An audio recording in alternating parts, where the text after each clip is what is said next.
Good afternoon, Fabio Donetti for the Reflections of Winston. We're covering the week of July 23rd through the 27th. And what we have this weekend, Barron's, there's a couple of things that are interesting. We have a lot of reporting of companies, Google, Amazon, and Facebook. We're going to talk about them. Emerging markets, some good stories there. The US European Union meeting we thought was very important. The first reading of Q2, we're going to talk about that. And like always, the stuff that is coming this week. Let's start with Barron's. There's a very good article on the FANG, the Facebook and company, Facebook, Apple, and all those guys. Recommended reading if you follow them. I don't want to go about them here because it's long, but it has a lot of data, a lot of good analytics on what's the situation there. So I recommend for you guys to take a look if you follow them. Let's go now, since we're talking about that, let's go into the companies that reported. We'll start with Google, which, an amazing number on Monday. This is a company that is kind of, 20 years old, but still, it has revenues of $33 billion, up 24% year on year, and net profits of $13 billion. So a company that has, 13 billion out of 33 on revenue, so more than 30%, 35% of net margin.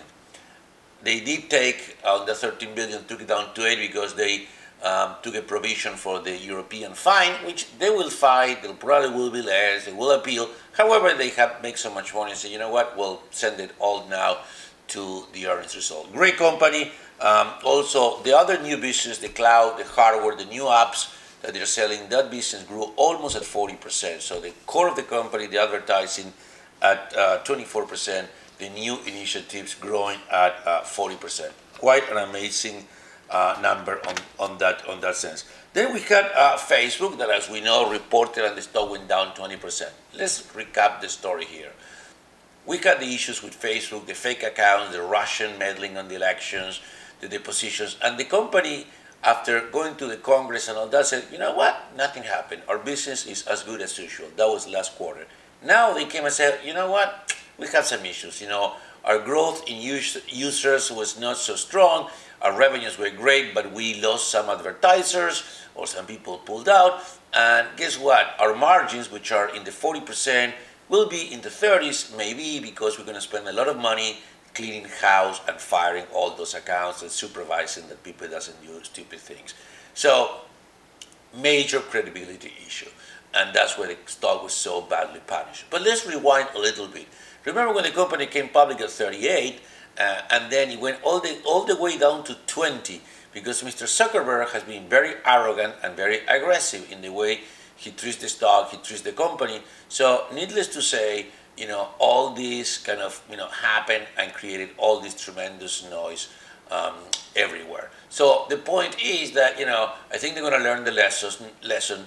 Definitely, Mr. Zuckerberg is probably taking a lot of humble pie this weekend, and it's a great company. The margins, the growth, the business model, there is no competition, and just now they started to monetize things like Instagram and WhatsApp. So again, we're big buyers, and also that's kind of the comment that Facebook, Barron's was alluding over the weekend. And then over the close of the weekend, another monster, Amazon reported up 40% revenues to $53 billion year over year, another monster. And although people are talking about these big profits of $2.5 billion, they're important.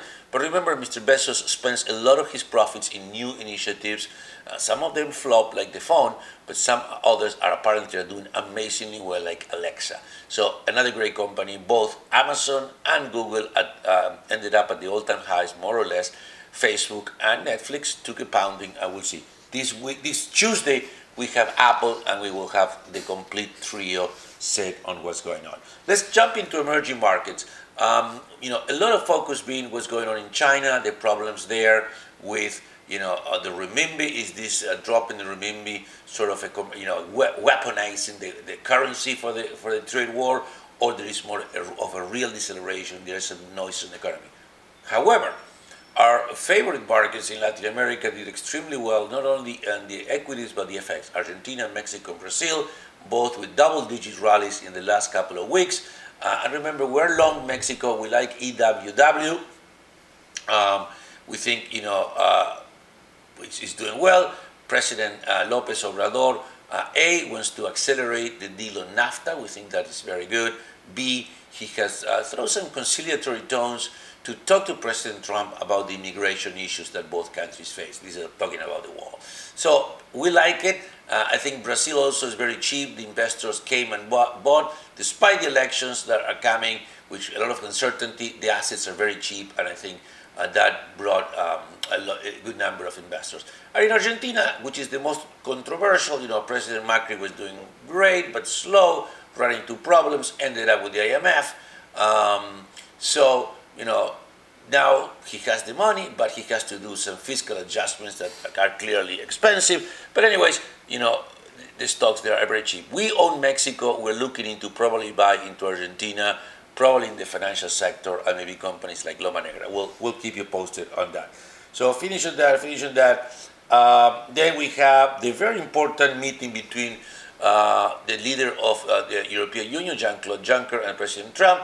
No one was expecting much, especially these two characters.